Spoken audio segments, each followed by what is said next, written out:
បាទទូស្ដីនេះបាទនេះកម្មភាពដាក់ទឹកមនអានេះគឺយើងគិតទៅ10ម៉ែត្រ4ជ្រុងបានបាទនេះគឺខ្ញុំអត់ប្រកបជាយោទេម្ដងហ្នឹងដោយសារតែយើងប្រកបជាយោយើងអស់លុយច្រើនដែរចឹងយើងតបបែបហ្នឹងក៏បានសំខាន់គឺមានទយោមេដើរនៅចិត្តហ្នឹងដើម្បីយើងរាយទយោយើងឆ្វាយយកឆ្វាយបាទអានេះគឺមកនៃពូផ្លែបាទគឺ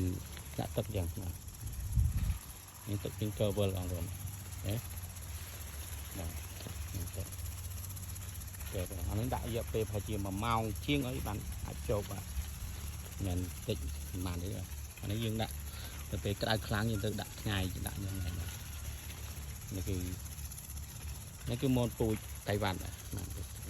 ផ្លែខ្សែច្រើនបាទបើយើងមិនដាក់អញ្ចឹងទេផ្លែវានេះទៅវាញោមអញ្ចឹងបាទនេះគឺទឹកខ្ចាយល្អបាទអានេះគឺយើងបែប10ម៉ែត្រ4ជ្រុងបើយើងទឹកខ្លាំងយើងអាចឆ្ងាយយ៉ាងហ្នឹងទឹកខ្សោយដែរដោយសារតែដងនេះឆ្ងាយបាទនេះគឺមនពូជតៃវ៉ាន់